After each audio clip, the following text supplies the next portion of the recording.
Welcome to this latest edition of the Ril Dil podcast. Happy Cinco de Mayo. Recording this on a Monday as I discuss the world of sports and pop culture, episode 1004 of the Ril Dil podcast. We're just going to get right to it. We're going to deep dive game sevens. We had two game sevens this weekend. Um, Golden State, Houston last night. And the outcome that I did not expect to happen happened, but certainly not surprised. Golden State takes out Houston 103 to 89. They did it as a team. You get a season saving performance from Buddy Hield, 33 points, 22 in the first half. Had one of the great shooting game sevens of all time. The number one true shooting percentage game seven in NBA history for all you stat nerds and stat geeks out there. So the NBA has been played 78 years, 78, 79, 78 years. Buddy Hield has the highest true shooting percentage in game seven history. And they needed all 33 of those points. Because Steph Curry in the first half of this game was just put it in a absolute vice by a suffocating Houston defense. Houston was playing him like I've never seen anyone guard a player in my life. I mean, you talk about double teaming off the ball, not when he had the ball, off the ball at times. Um, and of course, as like always, like this entire series, they were being physical with Curry. But to Curry's credit, and this is what separates Curry from about 99% of the players that you will see in this type of situation. He was very patient. His patience was on full display last night because he didn't force any shots. He didn't force it at all. He was 1 for 7 in the first half. Only had 3 points. Only had 3 points, but the key numbers: 6 rebounds, 5 assists, and 2 blocks in the first half. He ended up getting loose in the second half. Finished with 20 points, 10 rebounds, and I believe 7 assists. Of course, Buddy Hield, of course, he and Jimmy Butler got going in the second half, especially the fourth quarter. They closed out the game, and Draymond Green's defensive performance complemented those three in regards to Curry, and and Butler. Draymond last night held his opponents to 5 of 23 shooting, including Şengün 4 for 10. He completely locked down Şengün when he was guarding him, pushed him out. Guy had him uncomfortable. Şengün could not handle the physicality of the game in the game seven. He just couldn't. He was 9 for 23. I know he rebounded. He rebounded had about, I think he had like 14 rebounds, but he just totally looked lost from a standpoint of a game seven. That's what happens in game sevens. I mean, the officials really were letting both teams play. Uh, Golden State Golden State only shot 9 free throws. Um, Houston shot 21, but for the most part, the officials let both these teams play. Şengün did have 14 rebounds and 5 assists in the game. They have 14 rebounds, 5 assists, and 21 points. But again, needed 23 shots to get. You need 23 shots to get those 21 points. Um, Again, Golden State showed their championship medal, their game seven experience. Steve Kerr has only lost one game seven in his career. In his career, and of course that was game seven to Cleveland back in 2016. Um, and I think that this was a great loss for Houston. And the reason why I say, and I really thought Houston was going to win this game, considering what happened in games 5 and 6. I thought Houston had worn down Golden State physically. That game on Friday was like, for Golden State not to put them away on Friday was telling. Houston completely ran away with that game in the fourth quarter, and I just thought physically, especially real quick turnaround from Friday to Sunday, I didn't think Golden State would have anything in them. Uh, would have enough gas left in the tank to be able to take out Houston in a game seven. considering the momentum shift in the series, and considering um, how poorly Golden State looked in those two games. But the thing that caught up with Houston was what was the reason why a lot of people didn't pick them to win this series and thought that they were somewhat of a soft number two seed. And that was a lack of shot creation.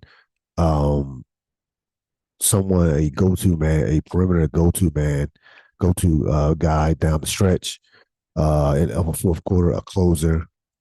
And they just don't have that right now. And I think this was a great loss for Houston because now you have to make a move. You absolutely have to make a move in the offseason. I wouldn't touch Kevin Durant. I would go towards either, and again, I don't care what Phoenix says. I don't care what Devin Booker says. I have to make the phone call. Like I have to make the phone call for Devin Booker. My first choice would be Giannis and then Devin Booker in that order. They've got to get a shot creator. They have to get somebody who can close games out. I like Şengün. I think Şengün is a very good player. I don't think Şengün will. I don't even think Şengün is a number two on a championship team. He would probably be a number three. You can move him. You can move him. You can also, of course, move Jalen Green, who was awful in this series outside of game two when he had the 38 points. He was horrible in this series. And really, if they had a guy that can create their own offense, Jalen Green's on the bench. And ideally for a championship team, I would want Jalen Green as a six man who is like an instant offense type player. I don't want to be having to have to count on Jalen Green if you're trying to win a championship. So, but um, the big the big thing to come out of that game last night from a Houston perspective was the unlimited potential of one Amen Thompson. He was great the last three games of this series. Last night, I could make a case that he was the best player on the floor for what he was doing defensively. He I think this guy I think he has a talent to be a all NBA caliber player. I think he will be an all star. He will be a defensive player of the year. He's going to win a defensive player of the year. This guy, just as from a pure athletic, physical standpoint, might be pound for pound the best athlete in the league. But he really might. He actually might be even at 22, 23 years old. He was phenomenal last night. And remember, he's guarding Steph Curry as well. 9 for 16, 24 points, 9 rebounds. He had a great game. Oh, he had a great game, game six performance. And you look at his defense as well. He goes out there defensively. Again,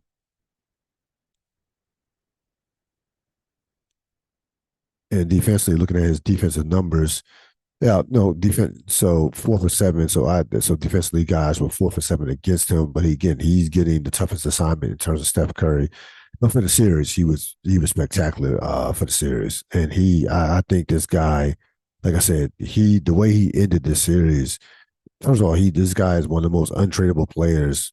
Will be one of the most untradeable players. Is one of the most untradeable players in the league right now.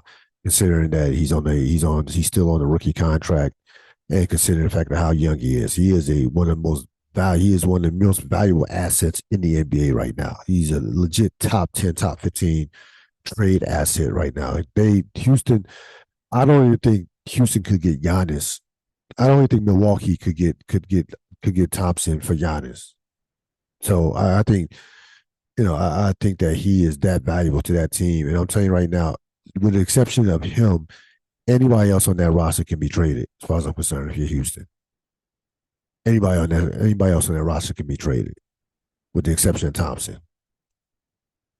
But he was phenomenal in that game. Unfortunately, he gets hurt. That led to Steph Curry getting loose for a 3-point shot that, in essence, kind of put the game away. Went from 10 to 13, where he had the bad the calf injury. Had a calf injury that kind of excuse me, that kind of slowed them down the last part of the game. But this was all about Golden State. This was all about their championship medal. This was all about them Listen, they've been in this spot before. I mean, they've won game sevens on the road. They won one 2 years ago in Sacramento. They won one in 2018 against Houston, which is still which was still a disastrous loss for the Houston Rockets. I know Houston lost. I understand that there was no Chris Paul in that game, but that was a game that if you're Houston is still probably kicking themselves. That's the from that standpoint for that organization. That was just a tough bitter loss back in 2018. But I think Houston has a bright future. But I think again, losing in the first round, I just think that this was good for them because they don't have a false sense of security of they a false sense of how good they are. Yes, you make it to the first round. You got put out in the first round by a team that's let's be honest, that's over the hill. I think Golden. I don't think this Golden State team is a championship team whatsoever.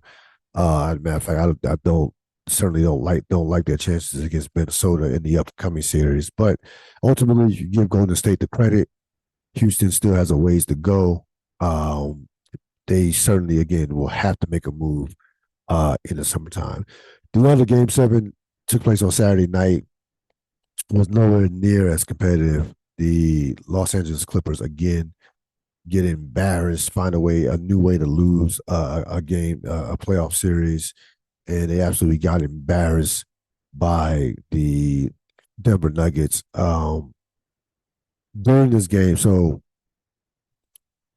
during the second and third quarters of this game, the Clippers outscored Denver. Excuse me, Denver outscored the Clippers 72-54. They come out in the first, it's 11-point lead at halftime. Denver comes out 17-0 to start the third quarter, and that was all she wrote. They were up by as much as 30 points. You saw Ty Lue pull the starters in the fourth quarter. It was like, you know what? It's basically, you guys are ready for summer vacation. Um, and if give first of all, give Denver all the credit in the world. Denver was clearly the tougher team by far, mentally, physically, the tougher team in that series. The Clippers are better. The Clippers, from a talent standpoint, from a depth standpoint, were a better team than the Denver Nuggets. And if you're the Clippers, you absolutely have to be kicking yourself. You will be kicking yourself all summer because you absolutely should have won that series. You get a series where Joker was good, not great. He had one vintage Joker game in game four with the 30, I believe he had the 36 21 and an 8 game. He Other than that, Zubac did is good. Like Zubac really played him as well as I've ever seen, as you can possibly play, as you can possibly guard Joker without double teaming him. You get a healthy Kawhi Leonard, who, if Joker was the best player, was one, Kawhi was 1A. You allow Russell Westbrook to, in essence, outplay your entire bench. Okay. So, Denver absolutely, the Clippers absolutely should have won that series. They will be kicking themselves for games one and game four. Once this thing got back to Denver at 2-2, that basically was all she wrote. Denver controlled the series from then on. They destroyed them. They destroyed them in game five. Game six, they were, that game, they kind of, they fought back enough to put pressure on them in game six. And then in game seven, you saw what happened. The absolute dam broke for the Los Angeles Clippers, and it was it. And that was it. They were basically like, hey, great season. We're good. We don't want to fight anymore. No mas. That's what they did in the third quarter. No mas. In regards to James Harden, this is just the latest chapter in James Harden just shitting the bed in a game seven in a decided in a elimination game. Here's James Harden career game in a game seven. Now it didn't start out bad. Okay, you go back to OKC, Memphis, game seven. 17 points, 17 points, 4 rebounds, 17 points, 4 rebounds, and 4 rebounds, 3 assists, 4 steals coming off the bench. Now, coming off the bench, 6 for 10 from the field, 4 for 8 from the 3-point line. Remember, he was coming off the bench. He was a plus 24 in that game, okay, in 2011. Plus 24. So, 30 in 31 minutes. Fast forward to 2015, where he's a star of the Houston Rockets. That is, of course, the classic meltdown of the Clippers. 43 minutes, 31 points, 7 rebounds, 8 assists. They come back to win that series, being down 3-1. Cool. They win that game, even though he was only 7 for 20 from the field. He was still a plus 12. They won the game. He won the game. So I don't care about your shoot percentage when you win the game. When you win the game.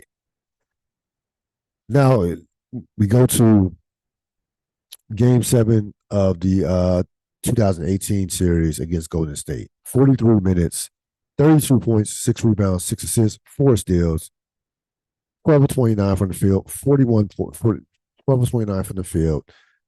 But here was the problem: just 2 for 13 from the 3-point line, and he had 5 turnovers. He was a minus 13. He was a part of that 0 for 27 when they missed 27 straight threes. He was a part of that. He was a part of that collapse for Houston that allowed Golden State to come back and win that game, where they just would not stop shooting threes.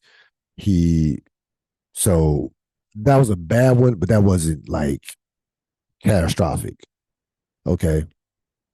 OKC in 2020, 37 minutes. They win this game, 17 points, 3 rebounds, 9 assists, 4 for 15 from the field. Again, 1 for 9 from the 3-point line, plus 9 in the game. They won the game against an overmatched OKC team. That was, of course, the Chris Paul OKC team in the bubble. They went on to lose to the Lakers in 5 games in the next round. Going to Brooklyn, Milwaukee. I actually give him credit for this one because he came back from an injury and came back from the hamstring injury in game 1, where he missed a couple games in the series. 53 minutes. Remember that game with the overtime. 53 minutes, 22 points, 9 rebounds, 9 assists. Was 5 for 17 from the field, 2 for 12 from the 3-point line, 10 for 10 from the free throw line. Had 4 turnovers. Was a minus 4. That was actually one of the ones that I actually give him credit for gutting it out from a standpoint, because he was not healthy in that series at all. He never was healthy in that series. Then we get back to embarrassment in Philadelphia 2 years ago. 41 minutes, 9 points, 6 rebounds, 7 assists, 3 for 11 from the field, 1 for 5 from the 3-point line. He was a minus 30 in that game. Minus 30. Again, 9 points, 6 rebounds, 7 assists, 2 steals in 41 minutes. And of course, Saturday night, 35 minutes, 7 points, 5 rebounds, 13 assists, 2 for 8 from the field, 1 for 4 from the 3-point line. And was a minus 29. Your second best player, again, I'm not going to be dismissive of the 13 assists. Those are let me not just completely dismiss that. But your second best player has to take more than 8 shots. He has to in a game 7. And look at his field goal percentages in these game 7s. He has 4 straight game 7s where he shot under 30%. I repeat, 4 straight game 7s where he has shot under 30%. He's only shot over 50. He's only shot 40% or better twice in 7 game 7s. He's only shot 40% or better twice. Only 50% or better once.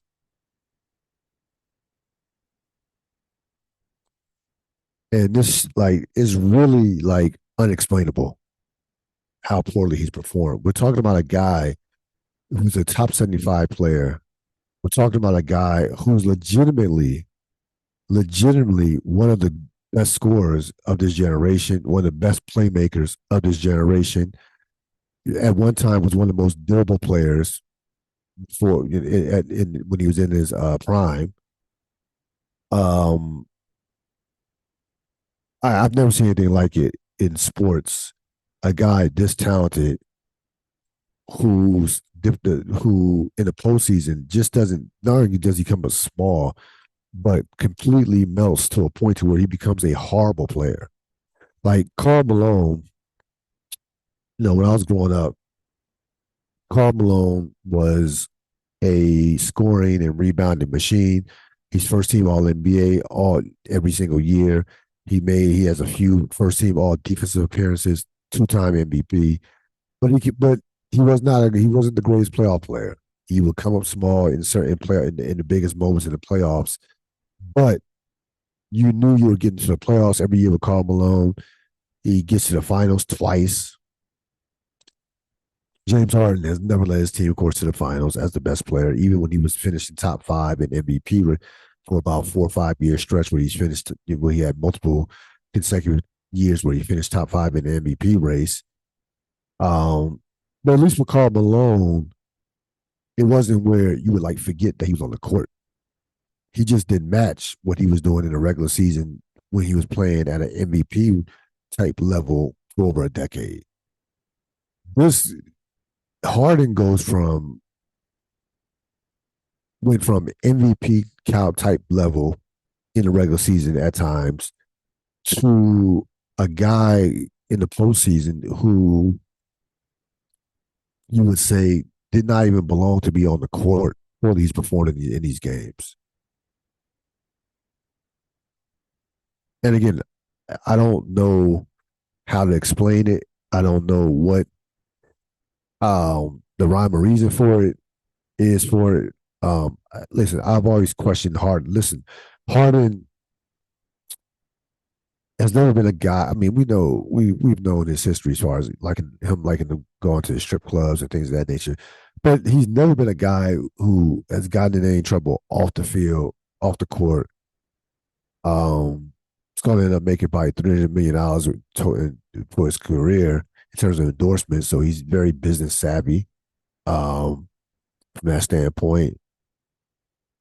But it's hard to explain why Harden has not come close to why he has these meltdowns in the postseason. It really, it's really like I can't. It's unexplainable. Now I think part of it is he doesn't have the greatest basketball character in this series. The last three games the that the Clippers lost, he didn't speak to the media. That's not what a leader does. That's not what a Hall of Fame player does. That's not what a top 75 player does. So that you just like not to refuse to speak to the media. That's just like that says a lot from a basketball standpoint in terms of just lack of leadership in general. And Harden just seems not to care about these performances. It don't seem to they don't seem to bother him. They don't. For whatever reason, I just don't get the sense that that he's like, okay, we'll get him next year. But again, if you're the Clippers, they will be kicking themselves for the entire summer. They should not have lost this series. Should not have lost this series.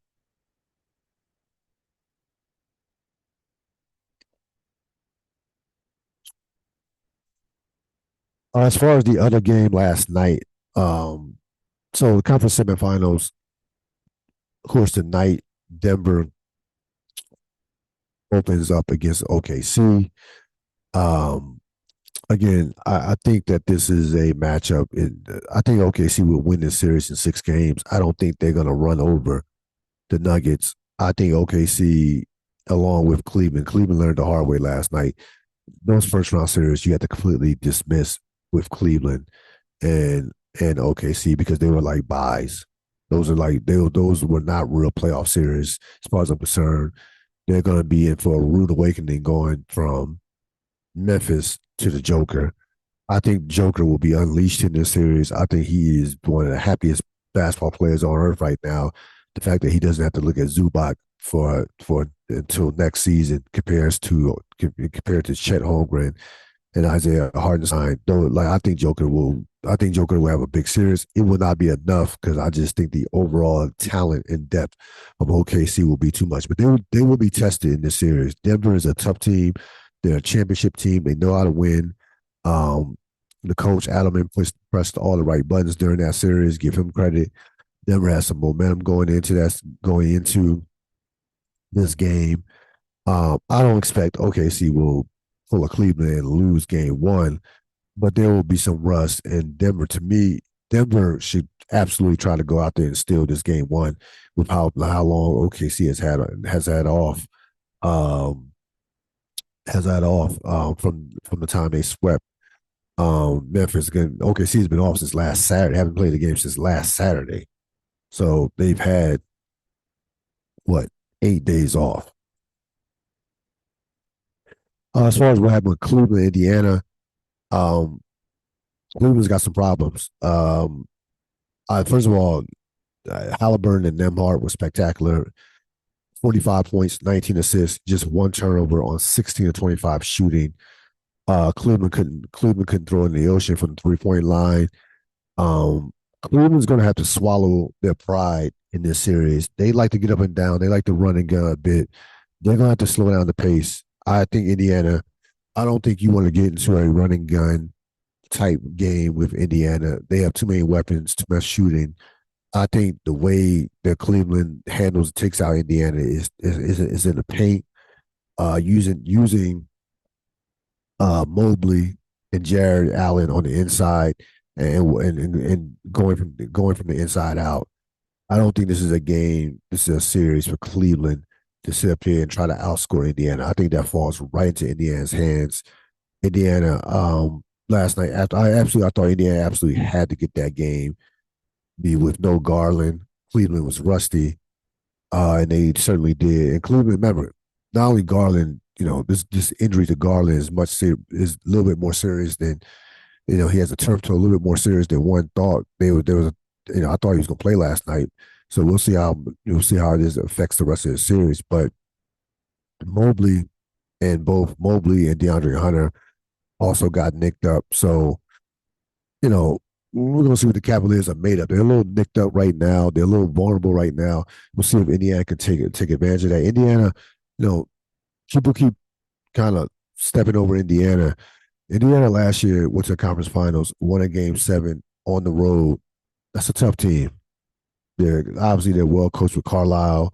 They have good players. They don't have they have a franchise point guard in Halliburton. They have some very nice pieces. They are a much improved defensive team. This From January on, they were amongst the four. They were amongst in terms of record, a top four team in the league in terms of record. So they're playing. They play great basketball. They play great basketball in the calendar year, and they have again. They have. I'm sure they have the Cleveland Cavaliers all keeping Cavaliers is full attention. As far as the other playoff series in the East, the Boston New York game, which is probably is going on as I record this podcast. By the time you hear this podcast, both those games will be complete. Both the game one of Denver and OKC and New York and Boston will be done. Will be complete by the time you hear this podcast. But listen, I know Boston is not the team that it was last year. Holiday is not fully healthy. Jalen Brown doesn't look right. I get it, but guess what? It is not going to matter against the Knicks. The Knicks will be completely overmatched in this series. I just see them going to town on Karl Anthony Towns, no pun intended, and Mitchell Robinson when they get on switches. Um, they have enough. They have a lot of bodies they can throw at Brunson. It's a horrible matchup. The depth will play over at the depth will certainly play a factor in this series. So I have no confidence that the Knicks will be able to get People think the Knicks can possibly get 2 games. I would say 1 game. This is a 5 game series. This has a 5 game series written all over it.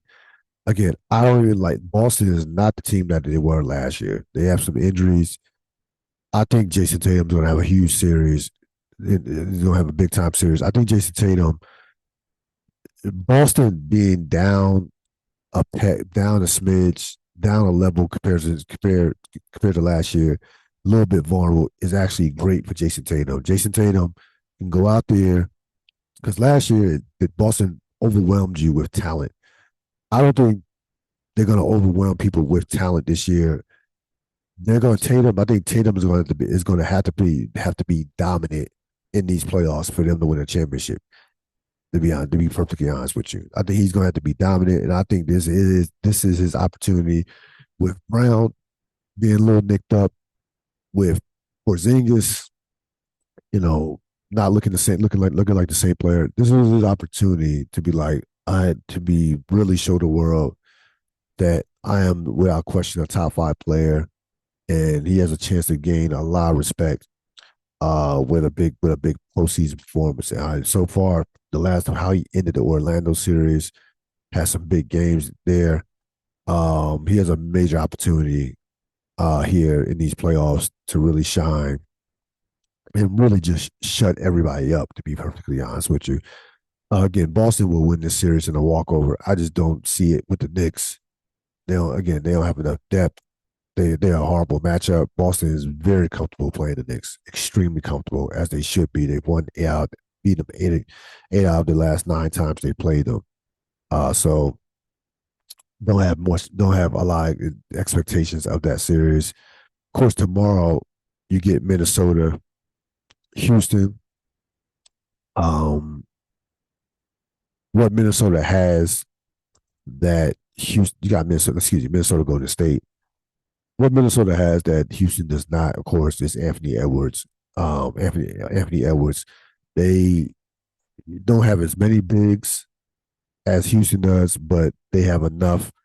They definitely will have a major size advantage on the inside versus Golden State. They will, I think, handle them on the boards. Um, I think this is a 6 game series. I think Houston. I think Golden State will pay for not getting rid of Houston in 5 games and letting that get to 7 games from a physical standpoint. Um, and I really like Minnesota in this series in 6 games. To be perfectly honest with you, now Steph might get loose in this series a little bit. But they even have guys that can run at him. But I don't like, they don't have a Jay McDaniels is a very good defensive player. He's not Amen Thompson, but Golden State has no one for Anthony Edwards. I mean, no one. Um, don't try to dust off Kaminga. That's not going to work. Indeed, he will. No, that's not going to work. I can't imagine where his confidence level is at right now. To be honest with you, he looked completely lost last night. Offensively, he wasn't bad defensively last night, but offensively looked completely lost as Gary Payton, as he was trying, got some of the minutes that were left over from the Gary Payton injury, or Gary Payton's second injury. So I think Minnesota will will beat Golden State. I just think that they just have, again, their depth, their physicality. They're another physical team. Um, I think it'd be a 6 game series. Could it be 2-2? Yes, but more than likely, I would say 3-1. It'll be a 3-1 series, and it'll be a.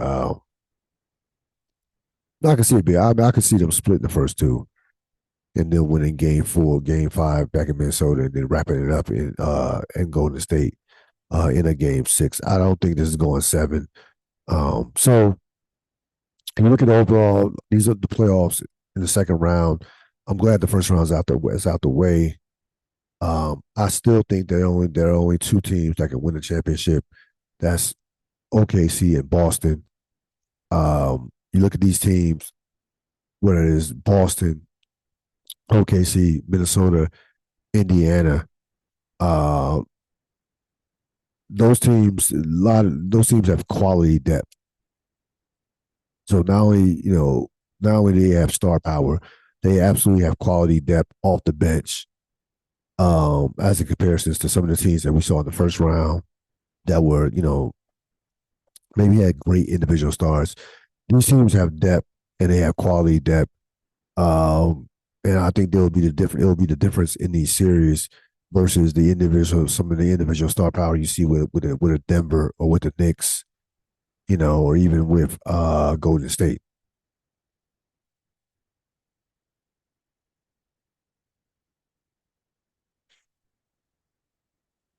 We'll continue our series, best of the 21st century, as we look at the best of in terms of pop culture, movies, music, television. This week, we look back at the 2018 film Black Panther, which of course was written and directed by Ryan Coogler, starred the late and great Chadwick Boseman, Michael B. Jordan, Angela Bassett, just an all Forrest Whitaker, an all-star cast, a who's who cast of African Americans. This movie was a cultural landmark film. It Look at this movie. And I remember when it came out, it was a it was an event. I mean, going people were getting dressed up to go to the movie. It really sparked just tremendous discourse and conversations that were political, conversations that in terms of what would it be like if we as African Americans had our own country? The nuanced characters with Killmonger and T'Challa. There was no villain, and I mean, you can make a case there was no villains. There was, and even you can make a you can even though Killmonger was supposed to be the villain, a lot of people, including myself, completely understood where Killmonger was coming from in terms of his thoughts, in terms of how the world should how the world should operate and go. Um, and most importantly, this was a movie that you really hadn't seen a black superhero um, since what Blade. This comes out in 2018. Blade comes out in 1998, and ironically, Wesley Snipes was going to play the Black Panther. It never that never got up off the ground as far as of course in terms of the screenplay and stuff like that. Never even got greenlit. And this movie, again, first black superhero movie greenlit with a black director and writer. It ends up grossing $1.3 billion worldwide. Uh, Ava DuVernay passed on directing Black Panther. Um, and of course, this was Ryan Coogler's really his landmark film as far as this is the movie. He had done Fruitville Station, great independent movie. He'd done Creed, which was a box office hit, but this one put him at on a level as far as from an international standpoint. This marked him as a superstar director. At the time, it was the third time that he had worked with Michael B. Jordan. Of course, Fruitville Station, Creed, um, and of course they would go on to work. Uh, they've gone on now to work two more times. Black Panther 2, and now of course Sinners came out a couple weeks back. But this movie was it was just one of those movies that you remember where you were at when it came out. You remember the time, like, remember this is pre-pandemic, so even though 2018 is only 7 years ago, it seemed like it was longer. It seemed like it was, everything that happened before the pandemic seems like it was 10, 15 years ago. And I remember just these movie theaters just being, the pre-sales were ridiculous. I remember movie theaters just being packed. People were going to see this movie 3 to 4 times, not twice, 3 to 4 times. And again, the discussions that came out of this movie were just tremendous, and they were thought provoking, and it it really gave great representations representation of African Americans. Just is seeing the costume designs, the cinematography, just everything. I watched it. I watched it on Sunday. I hadn't seen it in about at least, I want to say, I haven't seen this movie in about 5 years. In at least a good 5 years. I hadn't seen this movie in 5 years. And I was like, I just almost forgot how great. I mean, I knew it was a great movie. I went to movies and saw it twice, but it was reminded of watching it yesterday. Yesterday it was almost like watching it for the first time. And again, couldn't help but to be just wonder about what else could have been out of the career of Chadwick Boseman. Like, listen, I saw Black Panther 2. Black Panther 2, all due respect to Black Panther 2, it just couldn't compare to the first one because there was no Chadwick Boseman. I mean, it's like losing Jordan. It's like you can't. The Bulls lose Jordan. Jordan retires. The Bulls, they got to the Eastern Conference semifinals, Game 7, won 55 games that year, but they wasn't a championship team. They wasn't a dynasty. That's what I felt like with Black Panther 2. It was a B plus movie, B plus. But you take away Chadwick Boseman. I mean, what are we talking about here?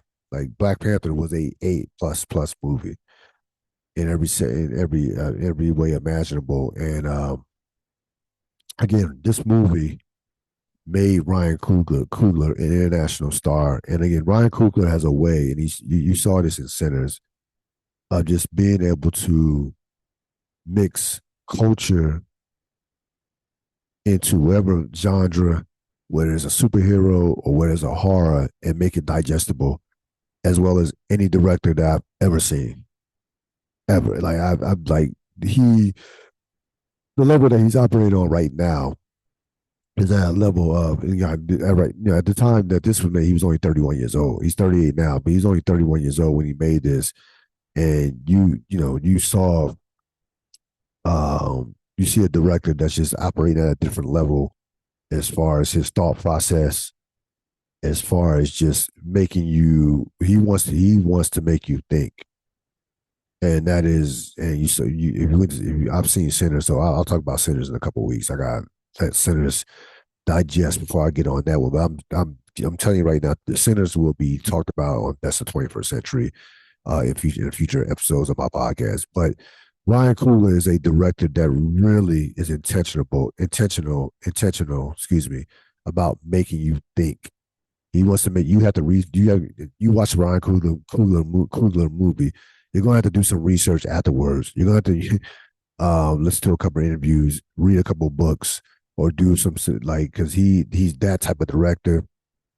And that's one of the biggest reasons to me why he's right now is one of the best doing it without question. Again, Black Panther the 2018 version, best of the 21st century.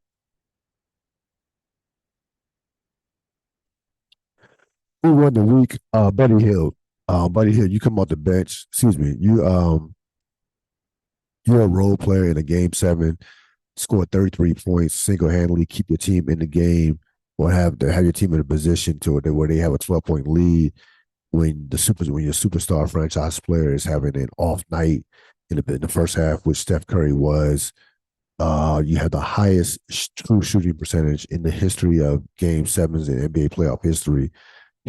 You win the week, and you are one of the biggest reasons why your team advanced to the second round. So Buddy Hield wins the week.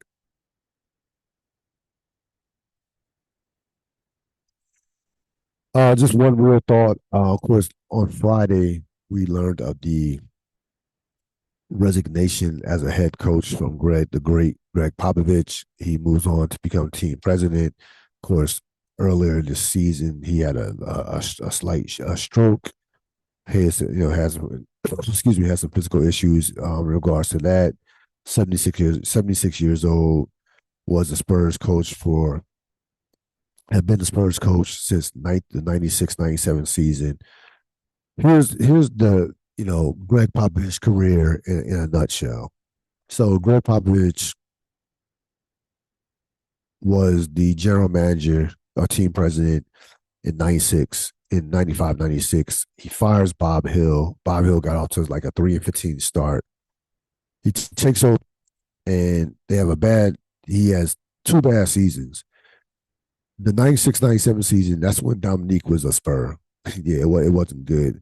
Dave Robson gets hurt and they completely tank.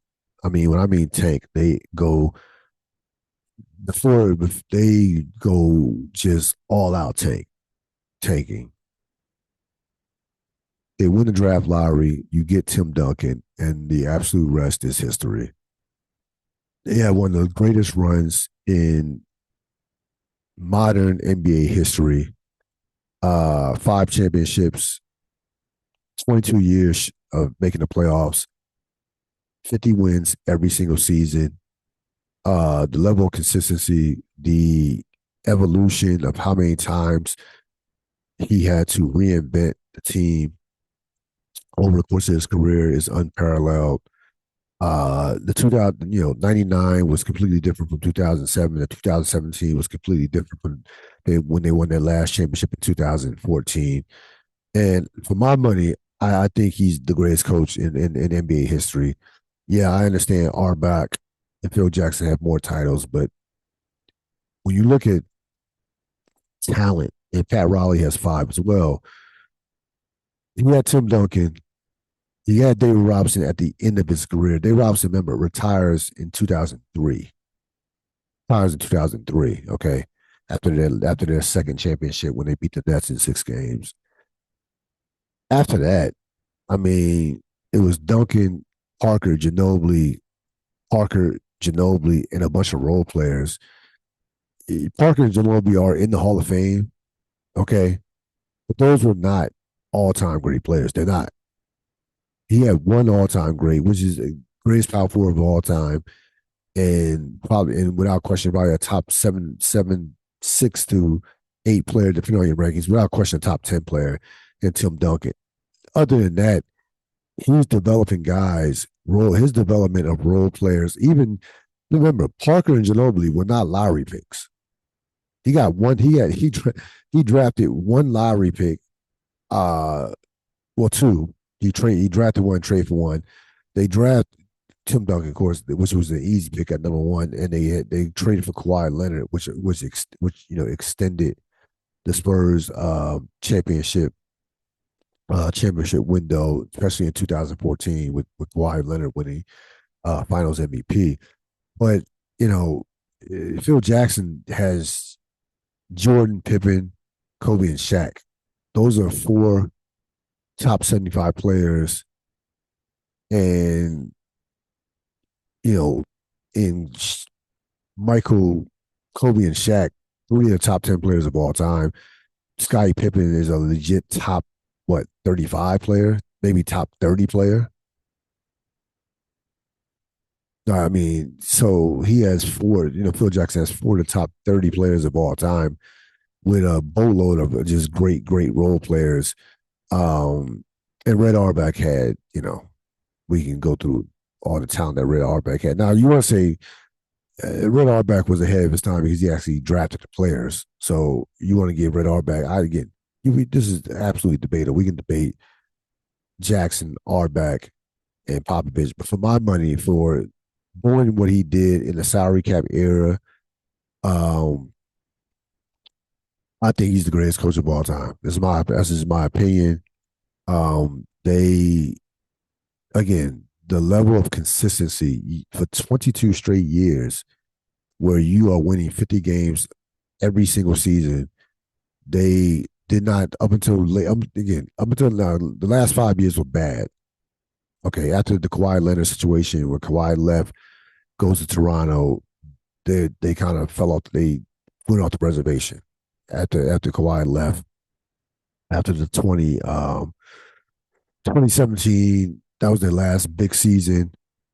The 2017, 2018, Kawhi doesn't missed a lot of that season. So after that, it's been the Pickens has been, it's passed some hard times for the most part since then. But again, for 22 years, that team, that franchise, was the one of the most signature franchises in all the sports, not just the NBA.